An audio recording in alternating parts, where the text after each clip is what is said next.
Hello everyone, okay, we're back with another video. Okay, today we're going to be covering a very important thing that I feel all of you guys need to make sure you get a hang of first, okay, before you head into the exam, which is coming really soon, right? Or maybe for some of you watching this video earlier at the time, okay, it may be coming a few months down the road.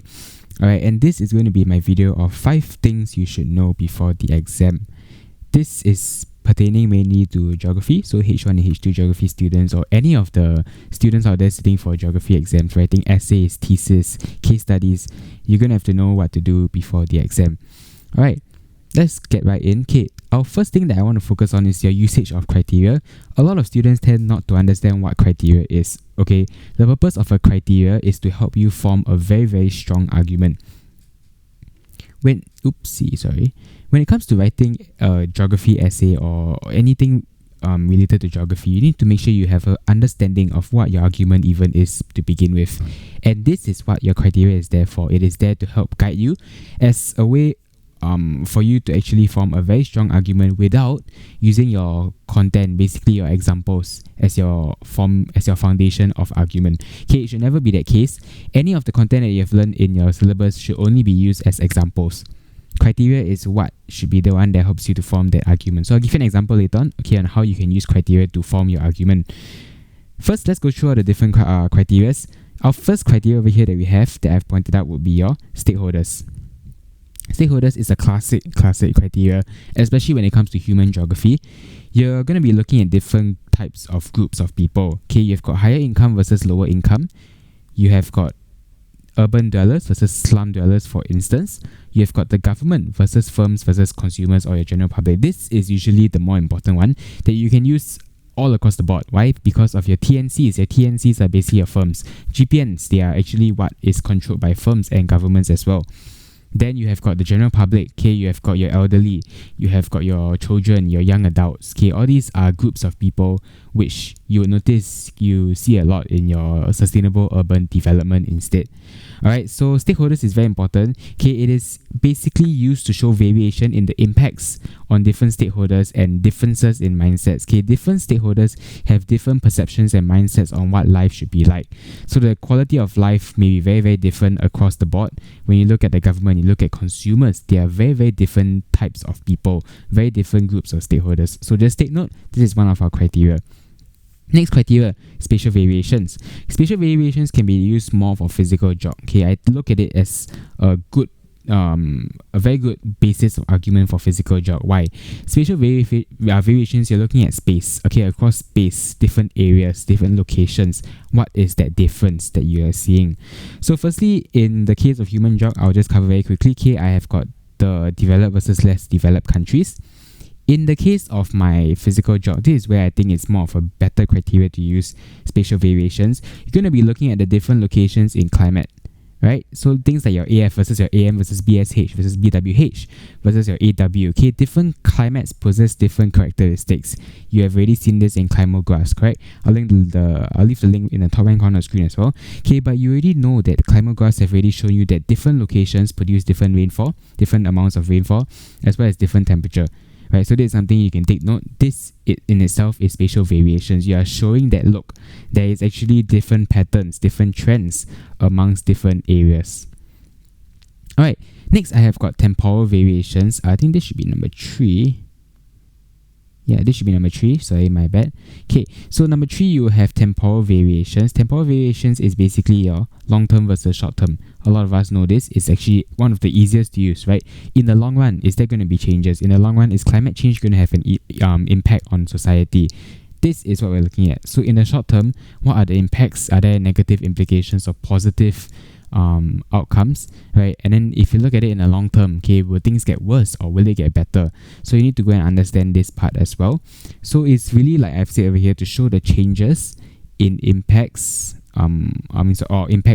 which may occur in a short amount of time or in the future. So temporal variations can be used very simply as well. For example, in the long run, with the advancement of technology, traffic congestion may not be an issue because of something like this. Okay, and then last one I have over here for you is scale.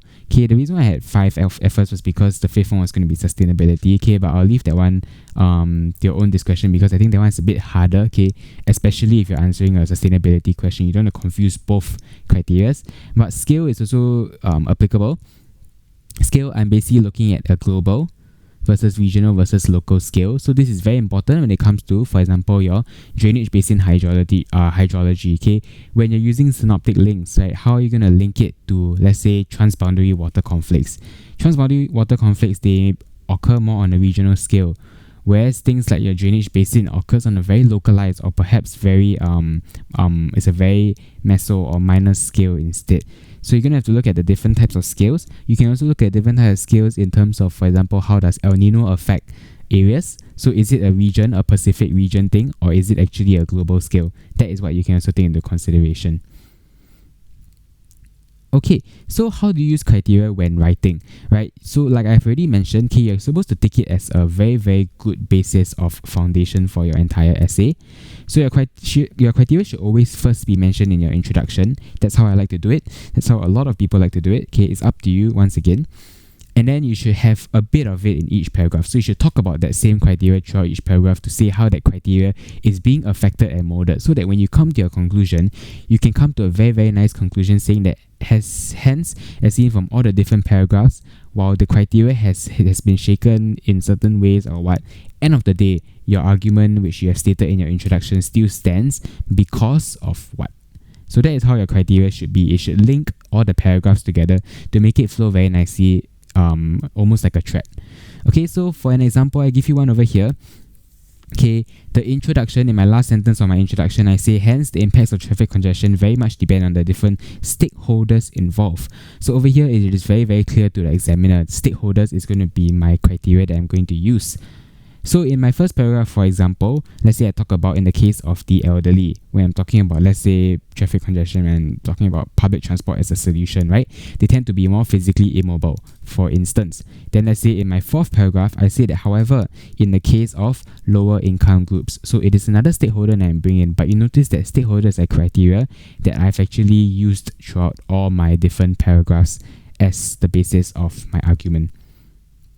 Alright, number 2, we're going to look at understanding case studies. Okay, first part of this, I'm going to have to explain how do you understand case study resources. Okay, resources are there to help you. Alright, they are always there to help you. They're not there to make fun of you or test your knowledge, that kind of things. No, use the resources and just copy it as much as you can. That is the whole point of it. So for physical geography, okay, I've broken it down to physical and human. Physical geography, I will always recommend that you first want to analyze the resource and take notes of your numbers and the different locations. Okay, for example, locations, okay, you always need to use geographical terminology. For example, to the west of Africa, to the south of Australia. If you can name the country in that region, it's even better. Okay, that will be even better. Then you can say like ITCZ is found there or whatever the question is asking you for. Okay, and then when you look at things like climographs, okay, climographs can come out as well. It's a very fun thing that the examiners like to test. Okay, you describe everything that you see as well as always giving the numbers and the highs and lows. Okay, for instance, over here, I've shown you, okay, that in July, for example, rainfall was an all-time high of 300 mm, while in December it was an all-time low of 40 mm. Okay, so this can be an estimate depending on what you see in the graph. Okay, if you can think about it, if you're looking at this part which I've actually just mentioned, okay, what is this reminiscent of? Okay, your ITCZ. So go back and look at that video again if you have not. Okay, this is an example. Okay, so you're basically using your own knowledge to substantiate what you are describing in the resource. Next part, human geography. Easy. Identify the key features of the resource. Very simple. And basically for this one, all you need to do is you have to look at, say, similarly, the percentages and numbers, okay, that they have already provided. But more of what you're looking at is how you're going to extract data from it. Okay, how are you going to understand the human geography resources? Because sometimes they can be very, very simple as to say like, oh, Apple has 50% share in what, and then Samsung has 30% share in what. From that, you have to derive something. Okay, so you have to really understand what it is. Okay, does it show a resource curve, for example? Does it show a TNC that is dominating the market, for example? You need to go and study all these parts. Okay, so for example, sustainable development, if you see that there's a case of poverty, they are showing kids which are malnourished, okay, link it to whatever topic you've already studied before, okay, part of your sustainable development. Then, for example, if bus ticket fares are at all-time high, does it link to traffic congestion? Is there a reason behind it?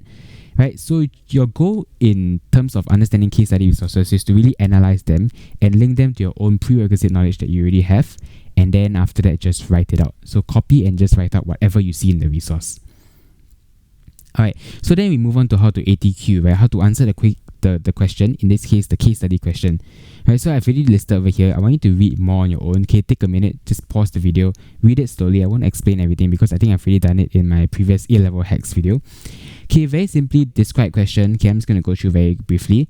You just need to describe what you see. If you see something that is high, just describe that. If you see something low, then just describe it. If you see certain locations, just describe that. As simple as that. I've already gone through it right before this. Explain question. You just need to explain what you see, right? So this is where you have to use a bit of your own knowledge to explain something that you have been seeing. For example, in this case of solid waste that I've used, okay, go and link, okay, how does it explain the impacts and reasons that you have studied before? This is based off the question. Usually a very simple 4 to 5 marks. Alright, discuss and assess question is where it gets a bit tricky, and this is more of a higher mark question. So this is actually a mini essay. So like I've already gone through before, criteria, use criteria. Okay, for mini essays, you also have to employ criteria as well. Very important, but I would say just use one. So always just stick to one criteria and then show it throughout the 2 points that you can list. I would usually recommend just going for 2 points to keep things very simple. Alright, so always use the resources. Okay, for this one, no choice. Use the resources as much as possible. Don't ever use your own knowledge unless they say using your own knowledge as far as possible. Okay, I would say just use the resources. Okay, the resources are already there. It's good enough. The examiners want to see the words as seen in resource 6, as seen in resource 5. Dun. Okay. Alright, so next part we're moving on to planning your essay. Okay, this is your paper 1 should be, right? Usually essays are paper 1. Okay, essays is a bit more tricky. You just need to make sure that you can really fit everything you need to know within your time constraint. Okay, which is why over here I'm going to talk a lot about planning. Okay, planning is actually the most important. You do not want to have a brain fart in the exam. What is a brain fart? Basically, you suddenly mind blank and then you're like, oh no, like I forgot everything. What should I do now? Okay, that should never happen. When you plan your essay plan, I can't jump out words. Your essay plan is there to guide you. Okay, it is there to show you what needs to be written at which point in time. Okay, so you've already heard the quote, right? Those who fail to plan to fail, that kind of quotes, right? It is true. A lot of people who fail to plan do actually end up failing, so do not be one of those. So I would say spend a good 5 minutes planning out the entire essay. Just do a very, very mini mind map. Okay, so do something like this. Do a mini mind map like that. Then have all the arrows pointing out. So you have got 1 point over here. So this is point 1. This is point 2. Then you've got another arrow, let's say, pointing out. You've got point 3. Do something like this. Make it very simple. And then after that, write the examples inside as well. Okay, so whenever you're writing your essay, make sure you always stay true to your essay plan. Your mind is always clearest at the start of the exam when you first go in. Okay, that is when your mind is the clearest. When you're halfway through the exam, you're starting to forget what you already... everything starts to get a bit rotten in your head, right? You kind of forget a bit of what you came in with. So always stick to your plan. Unless you are very, very sure that something is wrong, then change it. If not, stick to it. Okay, your plan, really, trust me, is very important. Just spend a good 5-10 minutes writing it out. It will really save you so much time in the exam because you won't forget anything. You look at your plan, you see, oh yeah, I forgot this point. You will just write it into your paper. So put the 2 papers next to each other side by side and just follow the points that you've already written on your plan. Alright, okay, the last point I have for you, point 5, is to stay calm and manage your time wisely. Right, when it comes to exam, you really need to plan properly. Majority of students do not do well because they fail to actually manage their time properly. Right, so just stay calm, plan your time wisely. Okay, I would say usually 5 to 10 minutes of essay planning is enough. Okay, and then 20 minutes for the small part essay questions and 40 minutes for the bigger parts. Right, so remember that it's always better to leave that one question half answered, okay, than to leave 2 questions whereby one question is fully answered but the other is 0 marks. It's just completely blank. Right, it's better to get at least 5 marks than to get one, maybe say 7 marks and the other 0 marks. Right, at least you still get a bit more points by completing 2 questions. Okay, so if not, that is actually all I have for these 5 things to do before an exam. Okay, I hope it really helped you to really understand. I think the most key part of this this video that I've already covered would be the first part, okay, learning to use criteria, because criteria is really so important. Okay, it is what got me an A in the exam. It is what gets a lot of people an A in the exam. You really have to learn how to employ criteria and use it very, very wisely. So just use 2 or 3 criteria for each essay and then use it throughout the entire essay. Make sure you keep on keep on barking on that point, so the examiner knows that, okay, you are really focused on stakeholders, you're really focused on sustainability, hence I should award you the marks because you are so true in your argument that you have told me right from the start. That is what the examiners want to know. Alright, so if you like this video, be sure to give it a like, okay, as well as to subscribe and comment if you've got any questions down below. If not, I'll be sure to see you guys in the next one. I'll be uploading as soon as possible the next one, hopefully indicators, somewhere along Team 3.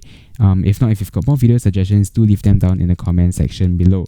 Alright, if not, I'll see you guys in the next one. Bye bye.